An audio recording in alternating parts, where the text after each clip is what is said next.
ভাবে কিছু ভালো আমল করতেছে। দেখা যায় একই পিতার দুই ছেলে, একজন নামাজি আর একজন নামাজি না।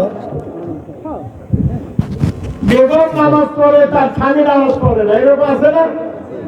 এরকম আছে।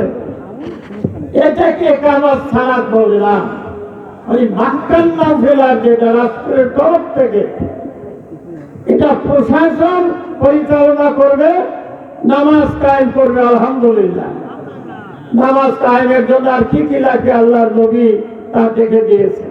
তাহলে 1 নম্বর কাজ হলো নামাজ কায়েম করবে।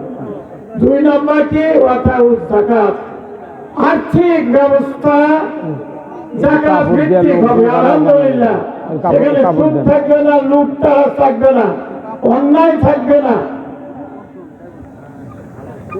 সেখানে কেউ কাউকে ধোঁকাবাজি করে, অর্থ কেলেঙ্কারি করে বড়লোক হবে না। আর এখন দেখতে নেতাদের মধ্যে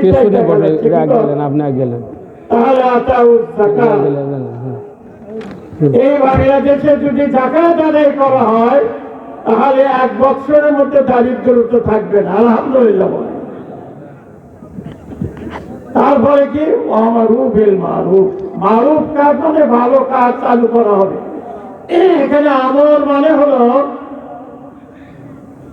যে রাষ্ট্রীয় শাসনের মাধ্যমে ভালো কাজ চালু করা হবে। আলহামদুলিল্লাহ, সেটা শিক্ষার মাধ্যমে, নসিহতের মাধ্যমে, খুতবার মাধ্যমে, শক্তির মাধ্যমে। আলহামদুলিল্লাহ, একটা পরিবেশ গঠন করা হবে। আর কি? অনাহও আনেল মুনকার, মুনকার যত কাজ আছে, এই জুয়া, ব্যভিচার, জুলুম, কার্পণ্যতা, এগুলো তখন থাকবে না। তখন কি করা হবে?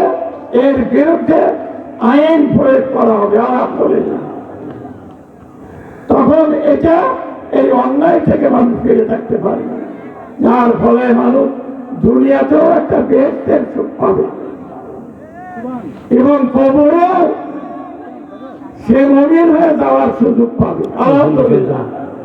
আর আখিরাতে আল্লাহর আইন মেনে যে চললো, এই জন্য মুত্তাকি হিসাবে তার জন্য জান্নাত আল্লাহ তাআলা করে দেবেন তার দরজা। আলহামদুলিল্লাহ। যাই হোক, আমরা যেন তা করতে পারি। এটি কাপড় পরে দেয়, 10 ফুট কাপড় পরে দেয়। আমি আর বেশি লোক আগে আসলে আপনাদের সবাইকে ধন্যবাদ দিয়ে এখানেই শেষ করছি। আসসালামু আলাইকুম রহমতুল্লাহি ওয়া বারাকাতুহু। ওয়ালাইকুম আসসালাম রহমতুল্লাহ।